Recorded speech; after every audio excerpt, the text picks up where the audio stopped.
찬송가 635장 찬송하시며 수요예배로 하나님 앞에 영광 올리겠습니다.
사랑의 하나님 감사합니다.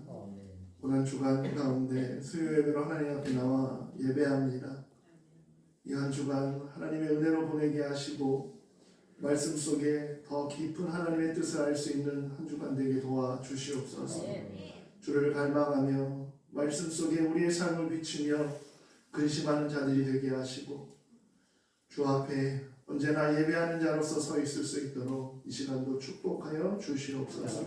예수님의 이름으로 기도합니다. 아멘. 찬송가 150장 찬송합니다.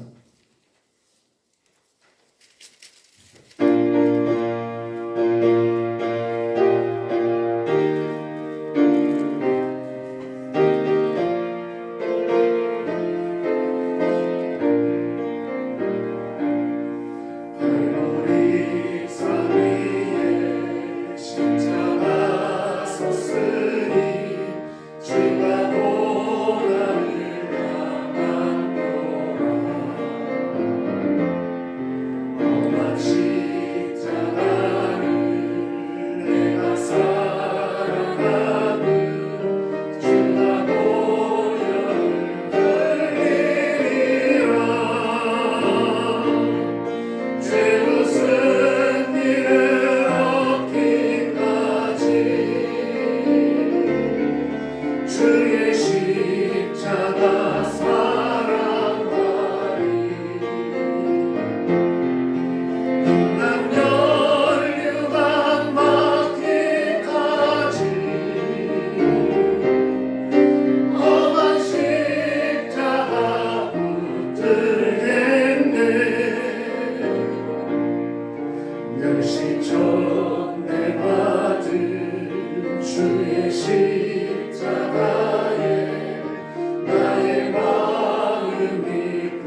앞에 믿음으로 살게 하시는 이 은혜를 허락하시니 감사합니다.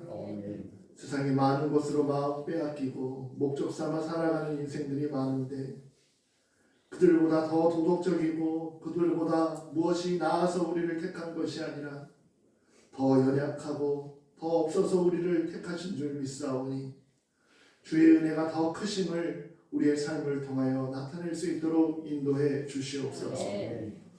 주 예수 그리스도께서 이 땅에 오셔서 우리의 죄를 위하여 죽음까지도 보여주셨던 그 사랑을 잊지 않게 도와주시고 비록 우리가 이 땅에서 경험하고 있는 많은 고난과 어려움 속에서도 주님의 십자가를 기억하며 그의 사랑과 그의 은혜와 그의 풍요하심과 인도하심을 믿으며 이 고난을 바라볼 수 있게 도와주시옵소서. 능치 못함이 없으신 하나님 앞에 충분자이신 하나님 앞에 우리의 연약함이 그 하나님의 존재를 잃어버리고 우리 자신을 의지하지 않도록 도와주시옵소서. 비록 지금 우리의 눈에 우리의 손에 잡히지 않는다 할지라도 두려워하지 않게 도와주시며 선한 길로 인도하시는 하나님을 믿으며 오늘도 소망 가운데 부활의 생명으로 살아갈 수 있는 인생들 되게 도와주시옵소서. 때론 절망하고 때론 길이 안 보여 낙심하는 우리의 성도들 하나님 불쌍히 여겨주시고 저들에게 빛을 비추시사 길로 생명으로 진리로 인도하시는 주님을 보게 하여 주시옵소서.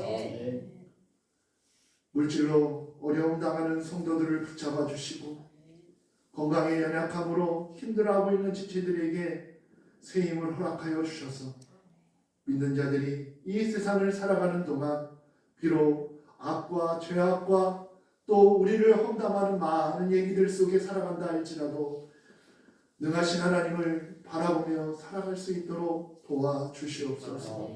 눈을 들어 산을 보게 하여 주시고 믿음의 눈으로 하나님의 길을 걸어갈 수 있도록 다짐하게 도와주시옵소서. 오늘도 말씀 속에 그 길을 찾기를 원하오니 두려운 자들, 위로가 필요한 자들, 안식이 필요한 자들에게 오늘도 말씀하여 주셔서 그 말씀이 저들의 인생들을 이끌어감을 오늘도 다짐하고 아멘하고 돌아갈 수 있는 시간 되게 도와주시옵소서. 오늘도 겸손케 하시고 주를 향하여 순종하는 삶을 살게 도와주시옵소서. 예수님의 이름으로 기도합니다. 아멘.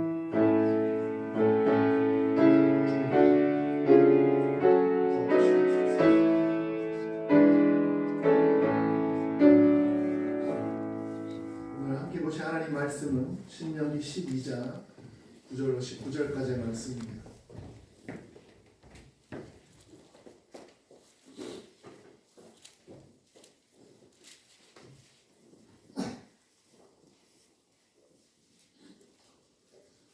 신명기 12장 9절로 19절까지의 말씀입니다.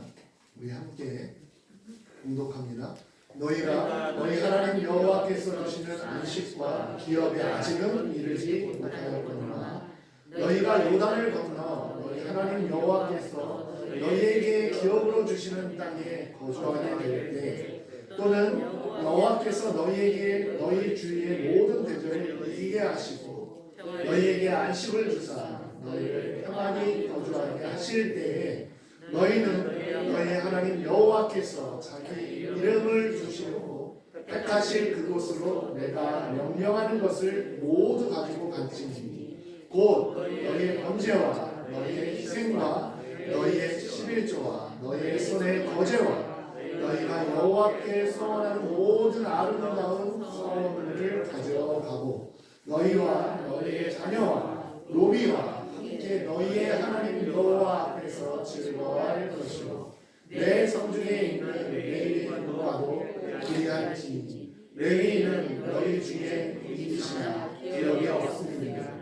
너는 삼가서 내게 보이는 아무 곳에서나 번제를 드리지 말고 오직 너희의 한 지파 중에 여호와께서 택하실 그곳에서 번제를 드리고 또 내가 내게 명령하는 모든 것을 거기서 행할지니라.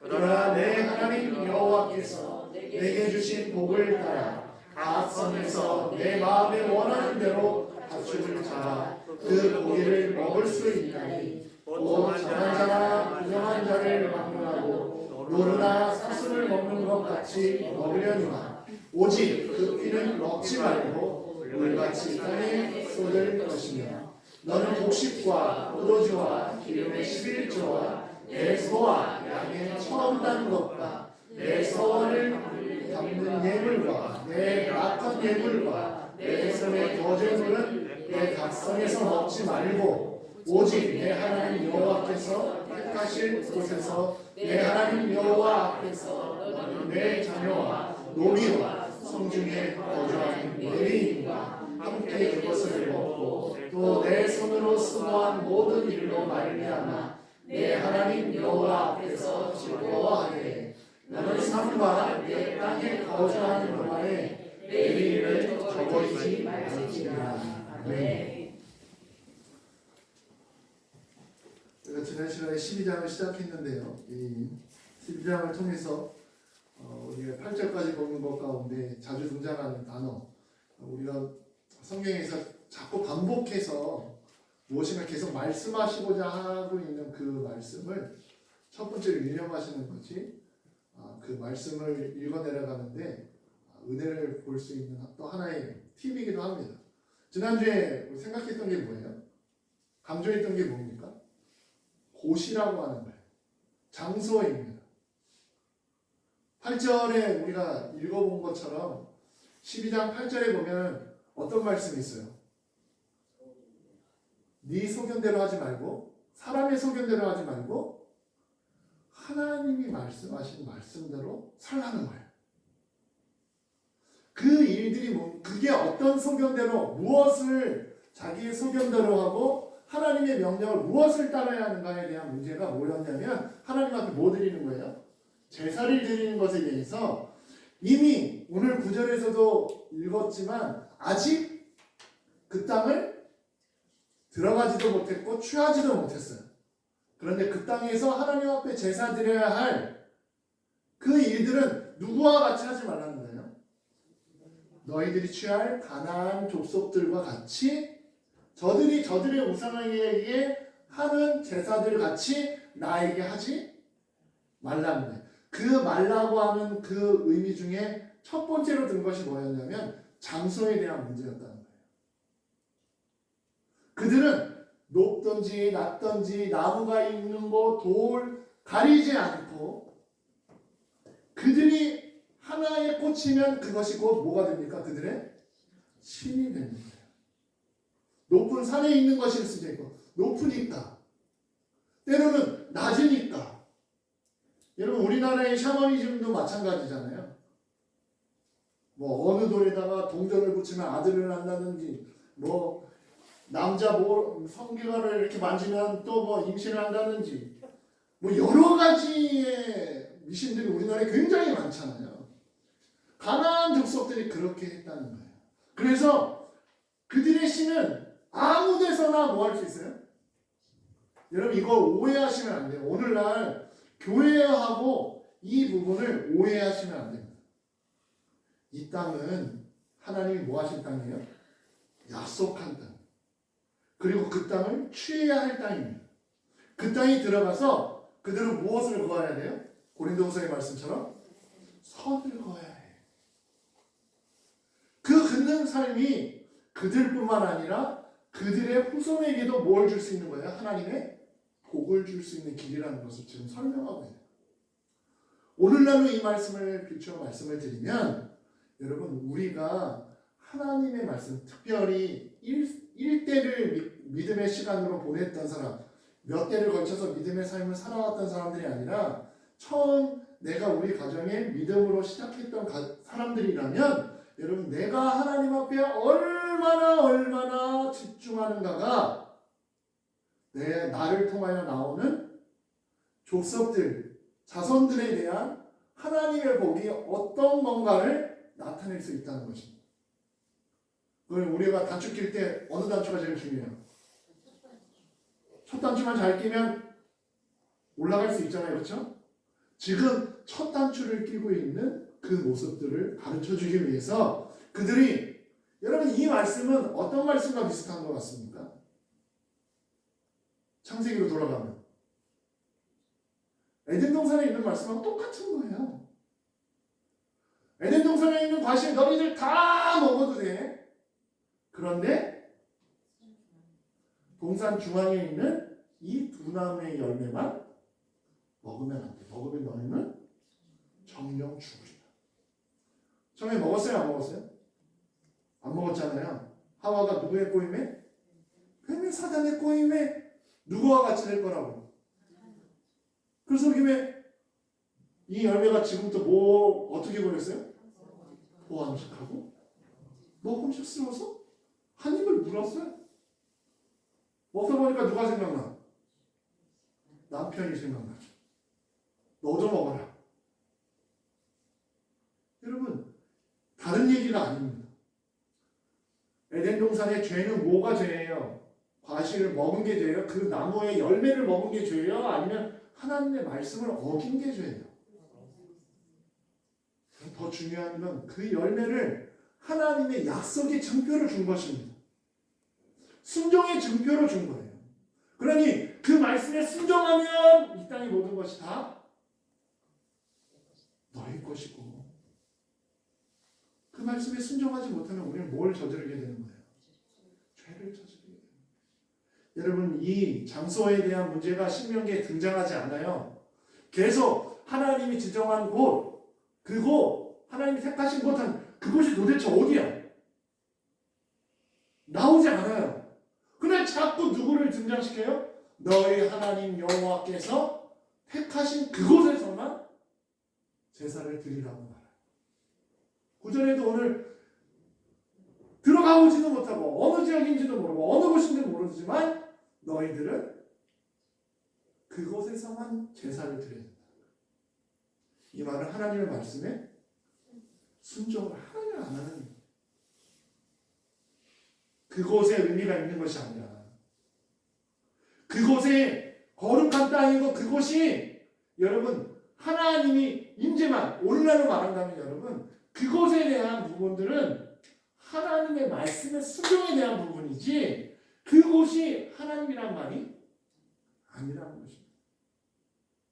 이해하시죠 여러분? 그래서 여러분 이 신명기에 있는 말씀을 그대로 오늘의 현실하고 잘못 비추면, 제가 그런 말씀 드렸잖아요. 교회는 누구예요? 하나님이 정말 원하시는 교회는 여러분 이 건물입니까? 아니면 우리 한 사람 한 사람이겠습니까? 여러 번 말씀드렸죠. 그렇죠? 그래서 이 코로나19 시대 때 교회가 무엇인지 우리가 정확히 보여줄 수 있는 아주 중요한 시기를 보내고 있다고 여러 번 강조를 드렸어요. 왜? 우리의 삶의 초소에서 내가 누구로? 하나님의 교회로 살아가는 모습들을 보여주는 것이, 그래서 내 말 한마디와 내 행동 하나가 곧 하나님을 예수 그리스도의 목숨값으로 산 게 교회라면서요. 교회의 머리가 누구라고 그랬습니까? 예수님이라면서요. 그럼 내가 교회인데 내 머리는 그럼 누구라는 거예요?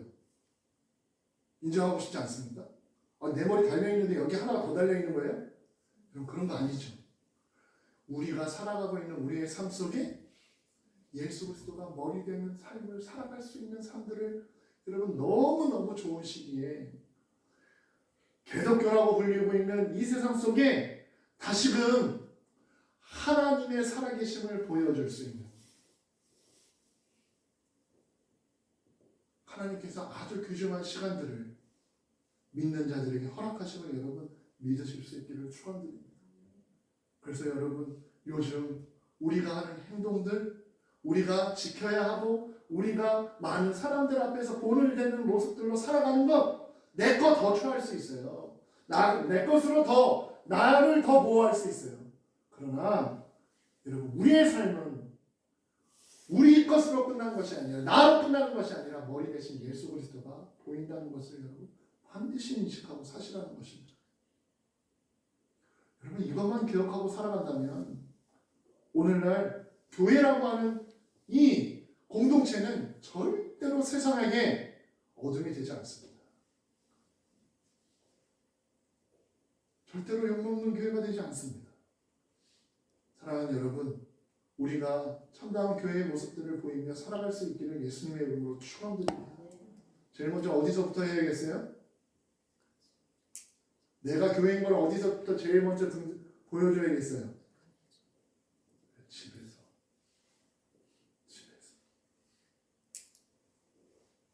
아내에게, 남편에게 보여주셔야 합니다. 안식과 기업에 아직 이르지 못하였다 라고 하는 말씀으로 구절을 시작했어요. 여러분, 지금 이 이스라엘 백성들이 있는 그 땅은 모압 땅이에요. 광야예요. 여기에서는 아무장사에서나 하나님께 희생제물을 드리면서, 왜? 모세를 통하여서, 레위기를 통하여서 여러분 성막 짓는 법들을 보잖아요. 그리고 법궤가 움직이잖아요. 법궤는 이제 그들의 진영의 중심에 있고, 또 그 법궤가 있는 곳에서 뭘 드렸겠어요? 제사를 드렸겠죠. 그렇다면 여러분, 그들은 장소가 정해진 곳에서 하나님을 제사를 드리는 것이 아니라 움직이면서 광야를 돌아다닐 때는 여러분 아무 곳이나 뭐가 될 수 있어요. 이것이 가나안 땅에 들어가 봤더니 제 거나 내 거나 비슷하네. 하나님이 이 선을 긋고 계시는 것입니다. 비슷한 것들을 끊어내시는 것입니다.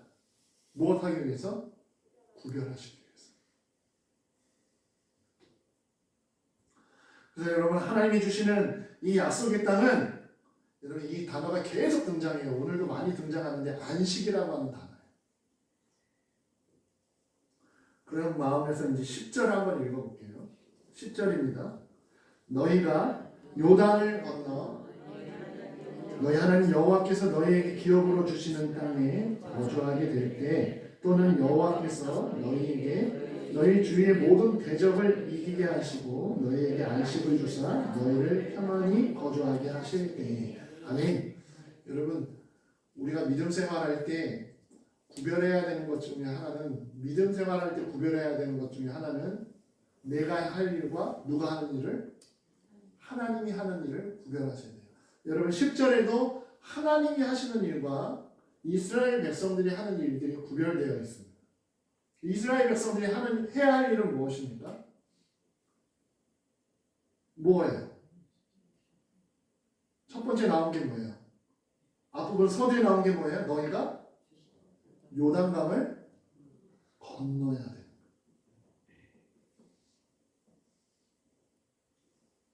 요단강을 건너가야 하는 것입니다. 또 하나는 뭐예요? 여호와께서 너희에게 너희 주위에 있는 모든 대적을 이기게 하신다라고 했죠. 그 이기게 하시는 그 현장에, 즉 전쟁터로 나아가야 하는 것입니다. 감 떨어지기를 입 벌리고 기다리면 안 되는 것입니다. 우리들이 해야 할 일. 그러나 그 대적과 싸울 때, 요단강을 건널 때, 여러분 이들이 행하고 있지만 우리가 이미 이 사건들을 다 알기 때문에 한번 생각해 보세요. 요단강을 건널 때 강물이 앞을 가로막고 있었어요.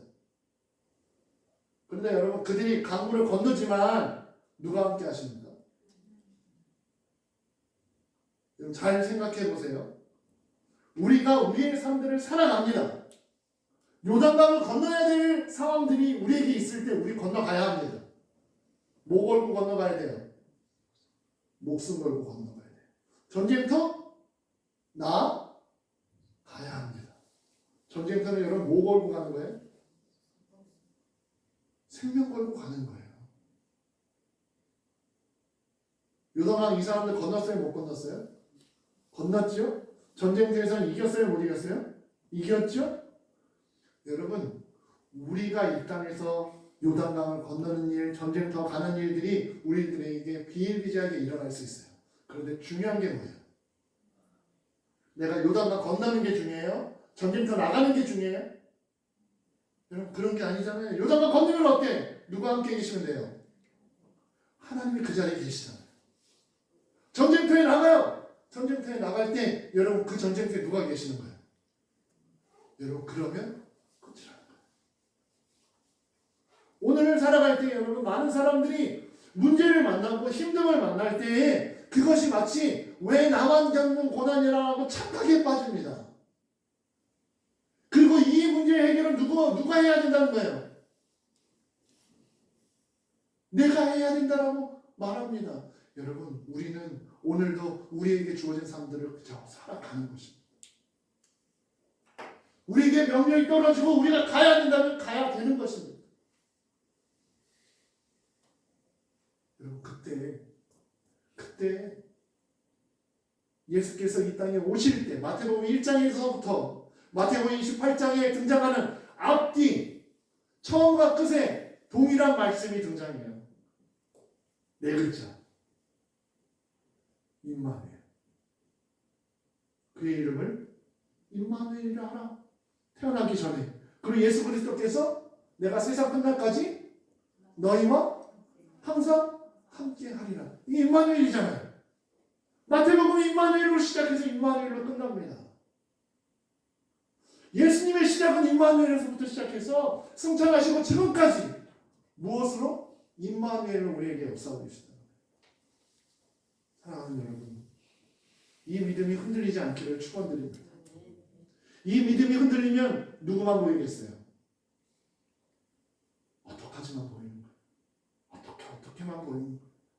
어떻게 하나 보니까 나보다 더 가진 사람, 나보다 이 능력 있는 사람들이 보이게 되고 이 문제를 그렇게 해결하려고 여러분 사람들 앞에 엎드리고 사람들 앞에 동역자들이 위치가 바뀌게 되는 일들이 사람들 간의 위치가 바뀌는 일들이 비일비재하게 일어나는 것입니다. 사랑하는 여러분, 우리 뭐 건널 수 있다고요? 요단강 건널 수 있다니까요. 우리 어디로 나갈 수 있다고요? 전쟁터로 갈 수 있는 일들이 비일비재해요. 오늘도 여러분 전쟁터에서 싸우다 오셨잖아요. 별의별 사람들 다 만나고 오셨잖아요. 지나가면서 별의별 꼴들 다 봤잖아요. 뉴스를 보면서 또 그런 꼴들도 보셨잖아요. 우리가 체크해야 할 것은 여러분 그런 사건, 상황이 아니라 지금 나와 함께 하시는 하나님, 임마누엘 하나님이 나와 함께 하신다는 꼭 체크하십니다. 그것이 여러분 어떤 일을 벌이게 하십니까? 여호와께서 너희에게 기업으로 주시는 땅, 거기에 거주하게 되는 거예요. 요단강을 건너가면 전쟁터에 나가요. 여호와께서 너희에게 너희 주위의 모든 대적을 이기게 하시고 누가? 하나님께서 너희에게 무엇을 주사? 안식을 주사 너희를 평안케 하기 위해서. 여러분 하나님의 역사는 이 두 가지 단어로, 그래서 한 가지 단어로 하면 여러분 평화라는 단어로 하나님의 역사는 늘 이렇게 끝납니다. 내가 하나님 안에서 어떤 일들을 해나가요. 무엇인가를 준비할 수도 있고 내가 봉사하고 헌신할 수 있는 많은 일들이 세상 가운데 여러분들 작정하실 수 있어요. 이번에도 제가 아무 말도 안 하니까 부활절이 다가왔는데 고사님들이 뭘 하나 해야 되는 거 아닌가? 이런 궁금증과 걱정스러운 마음으로 사모한테 이제 제 아내한테 전화를 했나 봐요. 그래서 제가 처음에는 아무것도 하지 말아요. 그래도 이게 뭔가를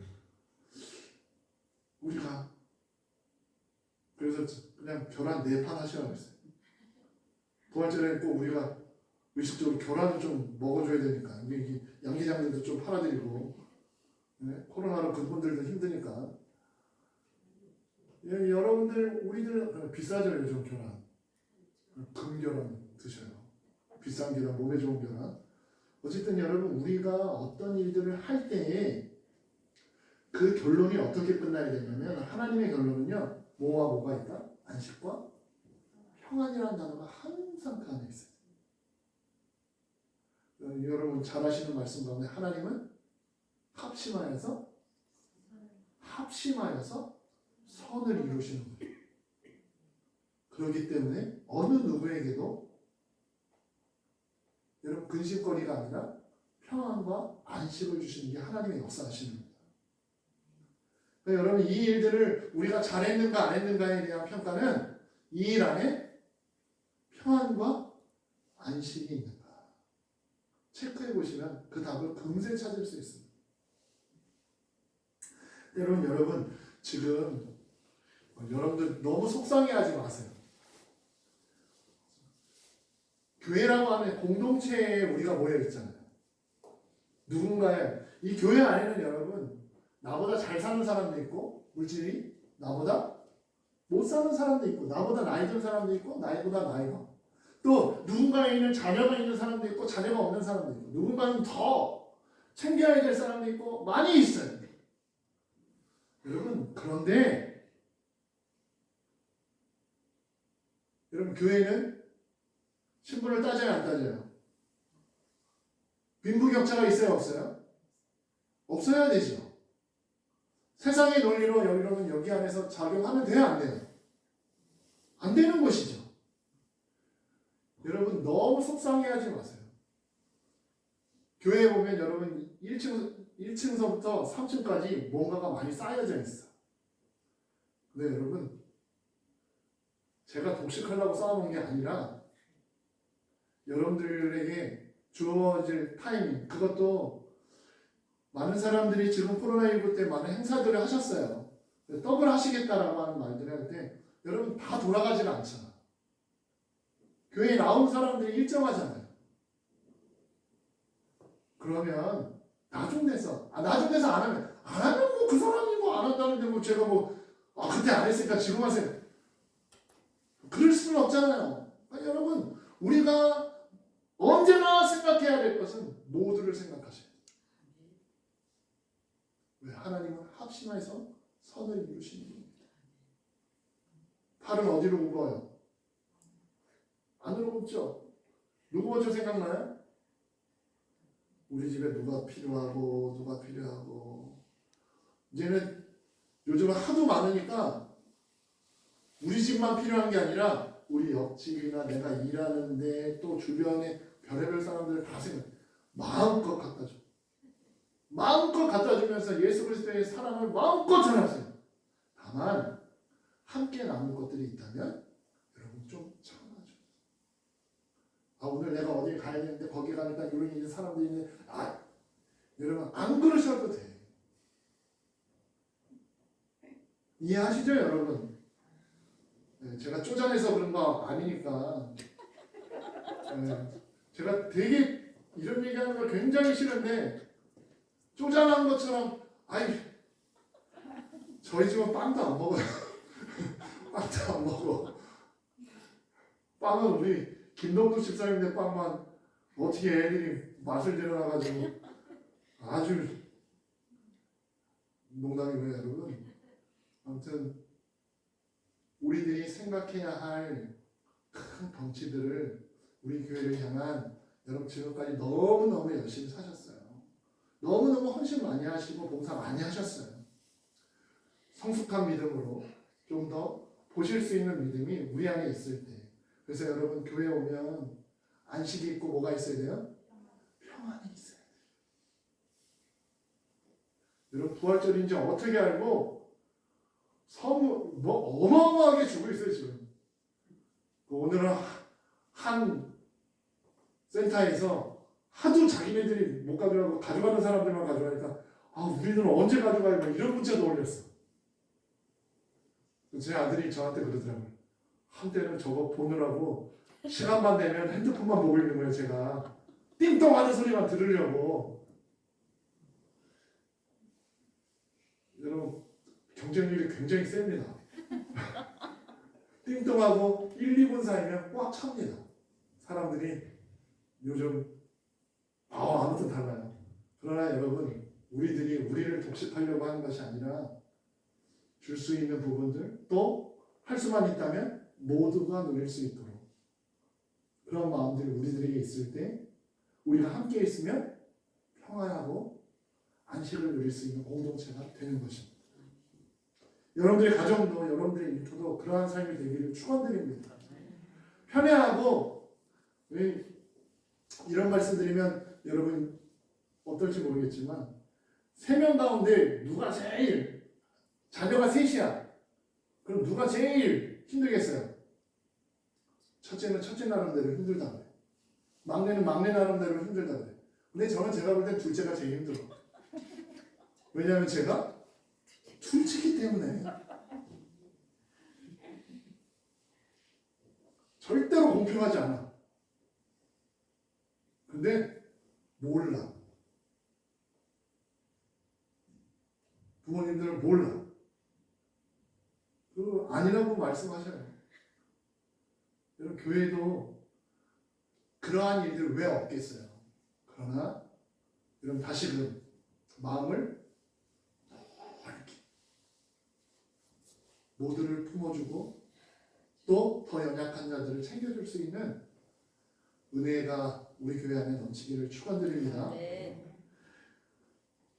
11절이에요. 평안과 안식이 주어질 때 이 사람들의 모습들이 어떻게 행하지는지 한번 11절 통해서 여러분 한번 봅시다. 너희는 너희의 하나님 여호와께서 자기 이름을 뜻하고 택하신 그곳으로 내가 명령하는 것을 모두 살리지. 곧 너희의 번제와 너희의 희생과 너희의 11조와 너희의 손의 번제와 너희가 여호와께 성하는 모든 아름다운 성물을 가지고. 아멘. 여러분 여기에 보면 또 한 번 나왔죠. 하나님이 택하신 그곳이라고 그러고 그곳에는 뭐가 있어요? 하나님의 이름이 있다라는 표현들을 써요. 이거는 여러분 고대 근동지방의 하나님 문화처럼 임하는 곳에 제사를 드리는 곳에 신이 임한다라고 하는 그러한 문화기도 한 부분들인데 그러한 부분들을 이들이 이해할 수 있는 언어로 하나님은 그들에게 말씀하고 있는 거예요. 그런데 여러분 그 택한 곳에서 하나님이 명령하신 것들을 가지고 왔어요. 모두 가지고 오라고 했어요.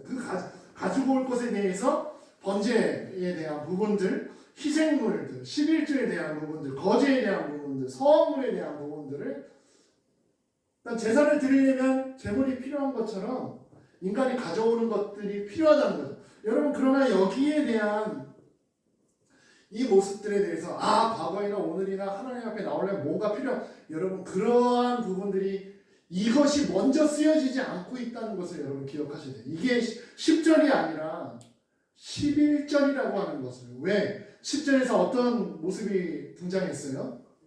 요단강을 건널 때도 누가? 하나님이 일하셨죠. 그들이 경험하게 되죠. 전쟁터에 나가서도 뭘 경험하게 돼요? 하나님이 이 전쟁을 승리하게 하시는 것을 경험하게 되는 거예요. 그렇다면 여러분 이들이 이 가축이나 곡물들을 가지고 올 때 이 일들은 누가 하시는 거예요? 수고는 비록 누가 한다 할지라도 내가 한다, 인간이 한다 할지라도 그 가축을 기르거나 식물을 기르게 하시는 분은 누구라는 것을 깨닫는 거예요. 하나님이라는 것을 깨닫기 때문에 이 예물들을 갖고 오는 것입니다. 오해가 있으시면 안 돼요. 하나님이 재물을 좋아하신다라고 하는 착각이 되시면 안 됩니다. 이것으로 하나님께 나가려면 뭔가 대단한 것을 준비하고 그럼 오늘날도 여러분 헌금에 대한 부분들에 대한 이 고민들이 여러분 이런 것들로 인해서 뭐 할 때는 뭐를 내야 되는구나 뭐 할 때는 뭐를 여러분 제가 여러 번 말씀드렸죠. 예물은 자신의 믿음의 고백인 것입니다. 얼마를 하느냐? 그건 여러분 여러분에게 달려있는 것이지 하나님에게 달려있는 것이 아닙니다. 여러분 네오주머니에 지금 10,000원밖에 없는데 안 되겠다. 카드론이라도 받아서 100,000원은 내야겠다. 그리고 일주일 내내 벌어서 90,000원 갚고. 여러분 하나님이 그렇게 해서 하나님 그거 안 받는다고 하나님의 역사하심에 무슨 큰 변화가 있겠습니까? 여러분 그렇지 않아요. 늘 언제나 감사함으로 하나님 앞에 드릴 수 있는 저와 여러분들의 삶이 되기를 축원드립니다. 우리들의 삶의 모든 부분에 임방을 하시는 하나님을 경험할 때 여러분 내 수고가 분명히 그 안에 있지만 이제 뒤에도 말씀이 똑같이 이게 나오는데 분명히 있지만 그 일에 열매를 맺게 하시는 하나님은 그 은혜가 없이는 여러분 내 수고는 헛될 수밖에 없다라고 하는 것을 깨달았기 때문에 이 예물들을 갖고 나오게 되는 거죠. 12절이에요. 너희와 너희의 자녀와 노비와 함께 너희의 하나님 여호와 앞에서 즐거울 것이요 내 성중에 있는 레위인과 그리할지니 레위인은 너희 중에 굶기시면 기업이 없습니다. 여러분 여기 나와서 그 예물에 대한 부분들을 말씀하실 때 그들이 이제 번제물은 제사장도 못 먹고 갖고 온 사람도 못 먹고 나눌 수 없고 전부 다 향기로 드리는 거죠. 그러나 여기 대부분에 나와 있는 이들이 드리는 11조로 누가 살 수 있어요? 레위인들이 사는 거죠. 그렇죠? 그것도 하나님 앞에 11조를 드리지만 그 몫이 레위인에게 돌아가는, 즉 사람들이 구성하고 있는 거죠.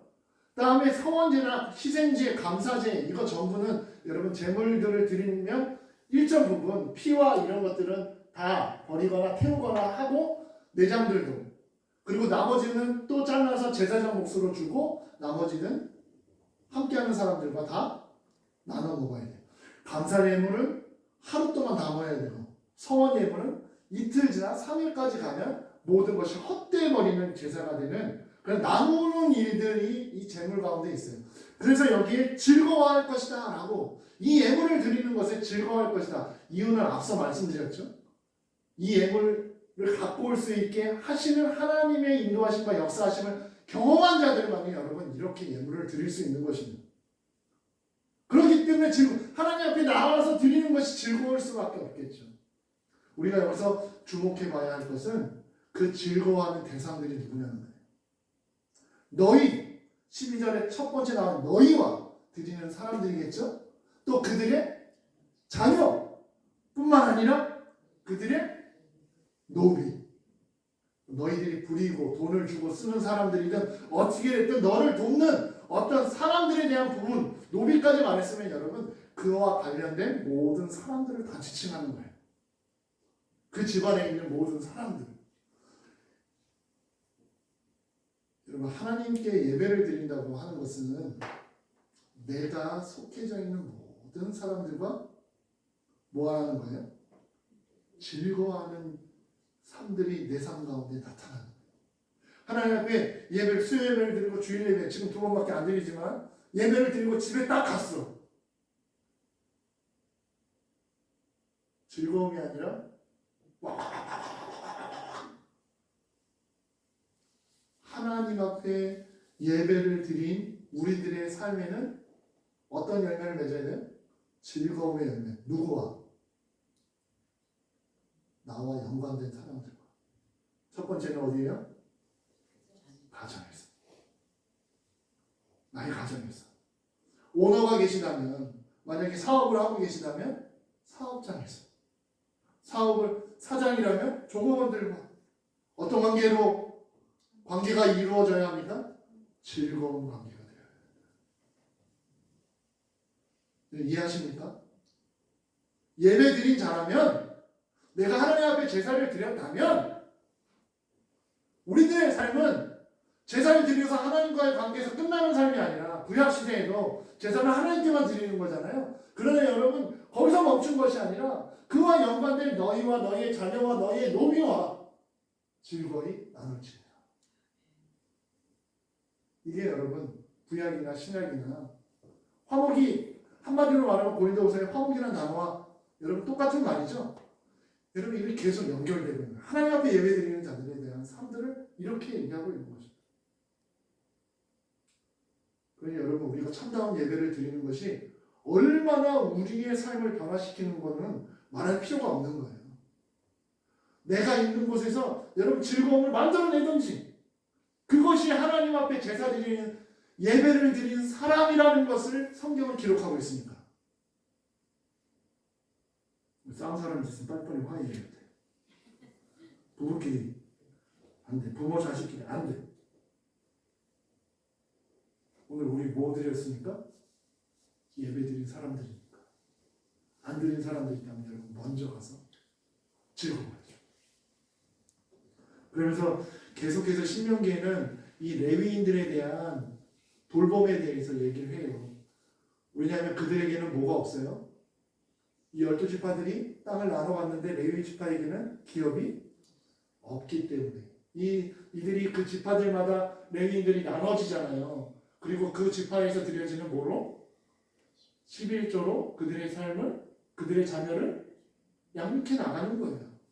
그렇기 때문에 혹시나 그들의 수고가 없다고 너희들처럼 땅에 가서 씨를 뿌리거나 너희들처럼 뭐 가축을 기르거나 그러지 않는다 할지라도 너희들은 잃어버리지 말라. 이 말은 여러분 하나님이 약속하신 가나안 땅에 그들이 들어간 거잖아요. 어떻게 세상적으로 보면 여러분 가나안 민족들은 누구로부터 쫓겨난 거예요? 세상적으로 본다면. 지금 이스라엘과 팔레스타인이 싸우는 이유가 그거잖아요. 이스라엘이 주장하는 건 뭐예요? 이 땅은 누가 주셨다는 거예요? 하나님이 아브라함에게 우리에게 약속한 땅이 그 가나안 땅에서 지금 싸움하는 이유가 팔레스타인들은 하루아침에 자기네들이 살고 있다가 갑자기 4, 5천 년 전에 있었던 얘기들을 갖고 와가지고 야 여기는 하나님 우리에게 주신 땅이야. 아브라함으로부터 우리에게 주신 땅이야. 너희들 나가. 그럼 여러분 나가겠어요? 안 나가겠어요? 억울한 면이 있겠어요? 없겠어요? 이 말은 여러분 전적인 그 땅을 취하고 그 땅에서 사는 건 다 누가 하신 일이라는 거예요. 근데 그 땅에서 살다 보니까 이 땅이 누구 땅이야? 내 땅이 된 것으로 착각에 빠질 수 있다. 그때마다 레위인들을 바라보면서 저들을 왜 도와야 되지? 궁금해할 수 있잖아요. 아 왜? 왜 도와야 돼? 저들도 그냥 시간 날 때 텃밭이나 그냥 자기네 자급자족하면서 살지. 가축이라도 성전 옆에다 좀 기르고 살지. 아니 그 가축도 그 식물도 다 누가 주신 거예요? 하나님 것이라는 것을 못 박아 주시는 거예요. 여러분 오늘날도 내 것이 얼마나 많습니까? 내 것이 얼마나 많아요. 다 여러분들의 수고와 애씀으로 재산, 내 이름으로 된 것들이 얼마나 많아요. 그러면 여러분 중요한 건 할 때 한 개도 가져갈 수 없다는 거. 등기부 등본 못 가져가. 내 이름에 한 개도 못 가져가. 하물며 이것도 못 가져가. 부활체지 우리가 이 몸으로 부활하는 거 아니잖아요. 이 몸도 못 가져가. 내가 살았던 몸도. 얘는 다 흙으로 돌아가는 거예요. 아무것도 없어. 그런데 이 땅에 살면서 우리 자꾸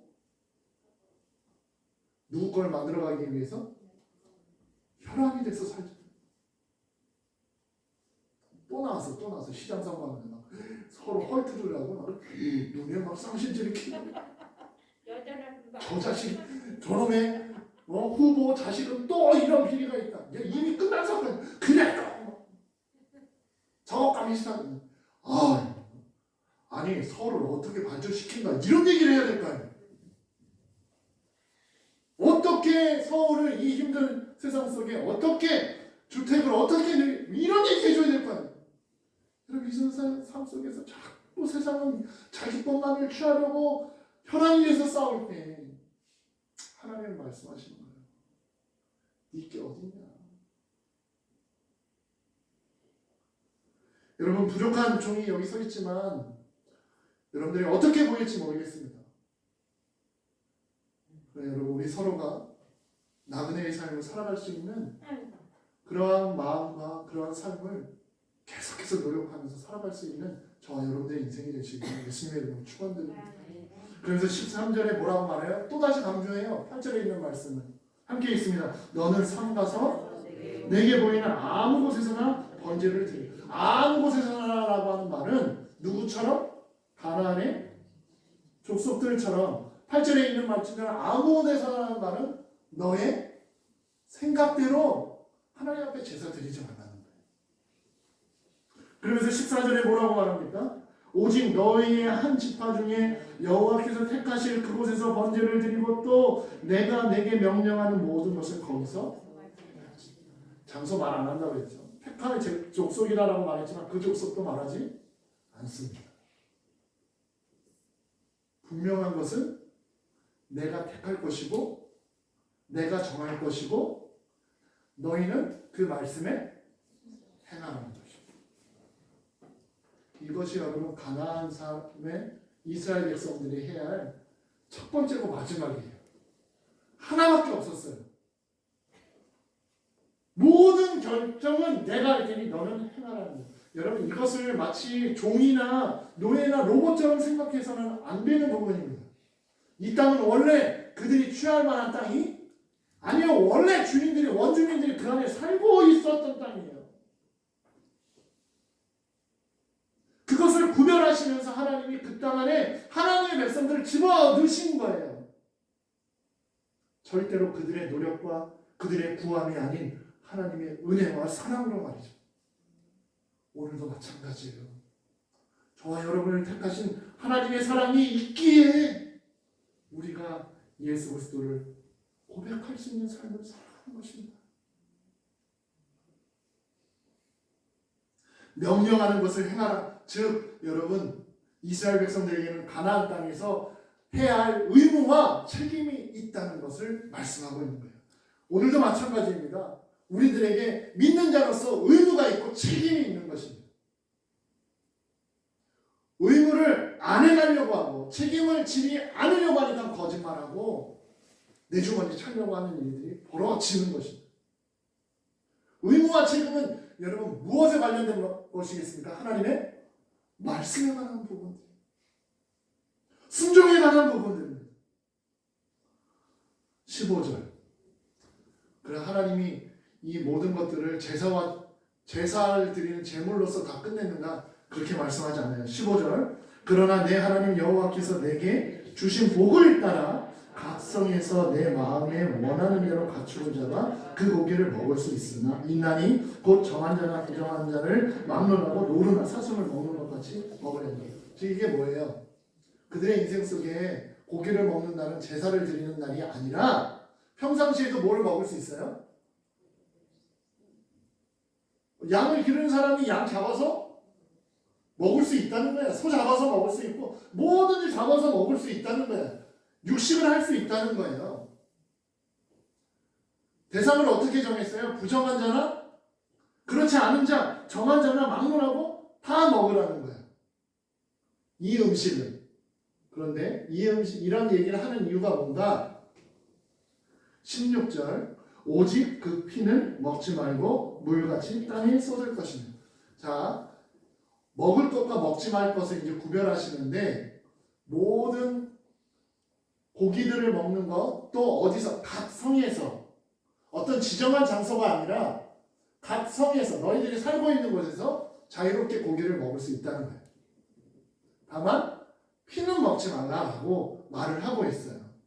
피는 땅에 쏟으라라고 하는 오직 제한적인 의미를 하나 뒀어요. 여러분 하나님이 이렇게 제한하고 있다라고 하는 것들은 말씀에 뭐를 보고 있는 거예요?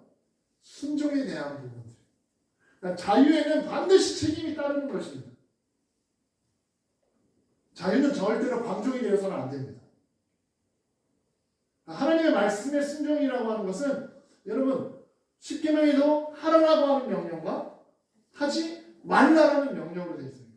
이 두 가지는 항상 존재하는 거예요. 이렇게 존재하는 이유는 여러분 이 말씀을 너가 순종할 수 행할 수 있겠느냐라고 하는 우리들에게 책임과 의무를 주고 계시고 우리의 행함을 보시겠다라고 하는 이런 의미를 담고 있는 것입니다.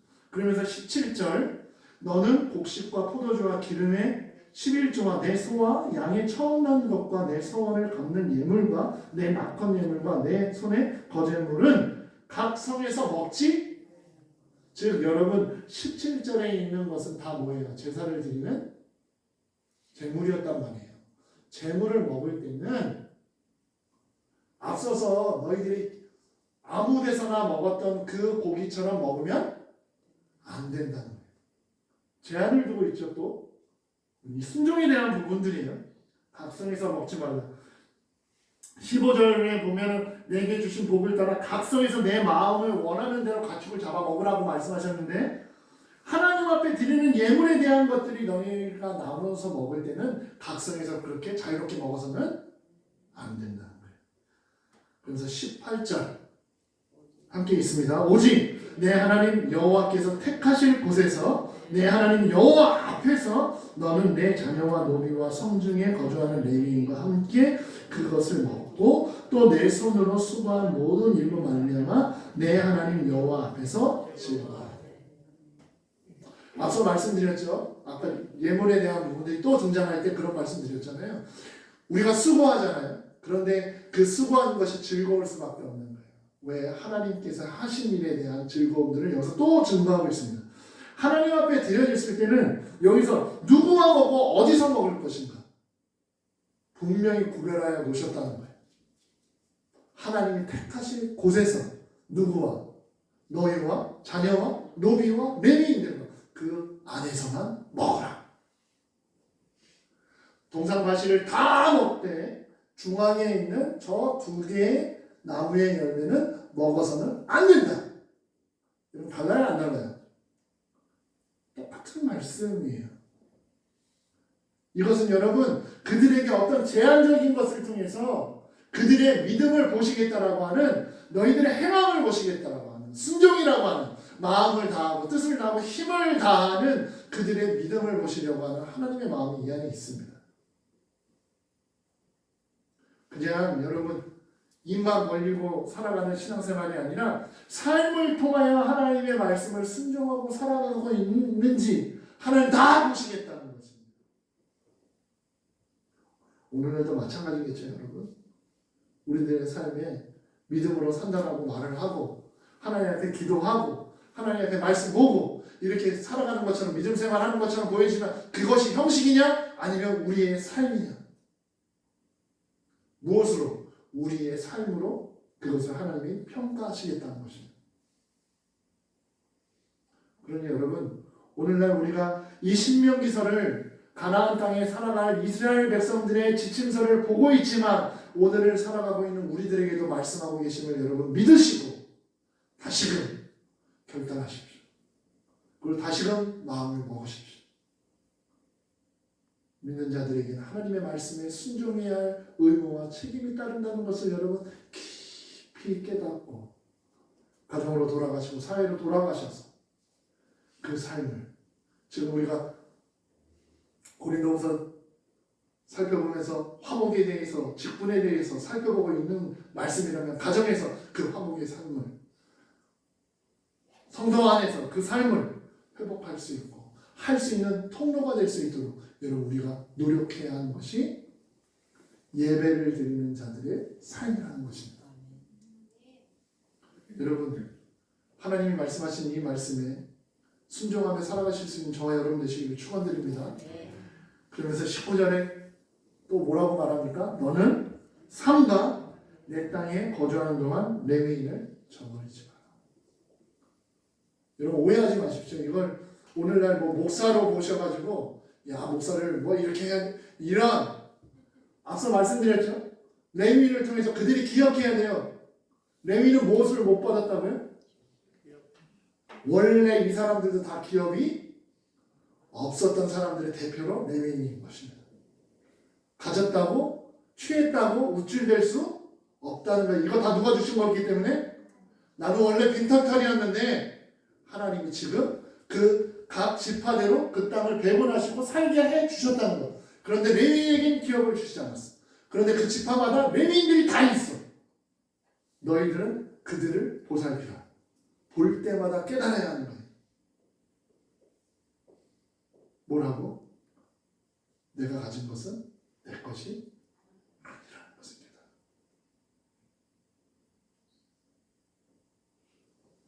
여러분 오늘날도 이러한 믿음들이 우리의 삶 가운데 있어서 우리가 함께 살아가는 이 공동체가 여러분들의 가정이 하나님의 은혜와 여러분 앞서 우리가 살펴본 것처럼 15절에 보면 하나님께서 이렇게 말씀하신 후에 그들에게 수고가 있고 18절에 또 말하죠. 내 수고의 모든 것으로 하나님 앞에서 즐거워하실 수 있는 저와 여러분들의 삶이 되기를 축원드립니다. 다른 곳에서가 아니라 누구 앞에서? 하나님 앞에서 즐거워할 수 있는 여러분들이 얼마를 벌고 어떻게 벌고 여러분 그것을 다 누구 앞에서? 여러분들이 행한 모든 것은 다 어디서? 어떻게 뭐 로또를 타든지 뭐 비트코인을 하든지 주식을 하든지 집을 팔든지 뭐 나가서 뭘 하든지 여러분 어디 앞에서? 하나님 앞에서 즐거워할 수 있느냐 없느냐, 이것이 여러분 그것을 내가 취할 수 있느냐 없느냐가 되는 답인 것을 여러분 다시 한번 기억하십시오. 거저 얻는 것, 무엇인가 얻고 무엇인가 할 수 있는 것, 우리 다 누구 앞에서? 하나님 앞에서 해야 합니다. 그러면 여러분 내가 이 길을 걸어가야 할지, 이걸 택해야 될지 말아야 될지, 여러분 답은 다 정확하게 나옵니다.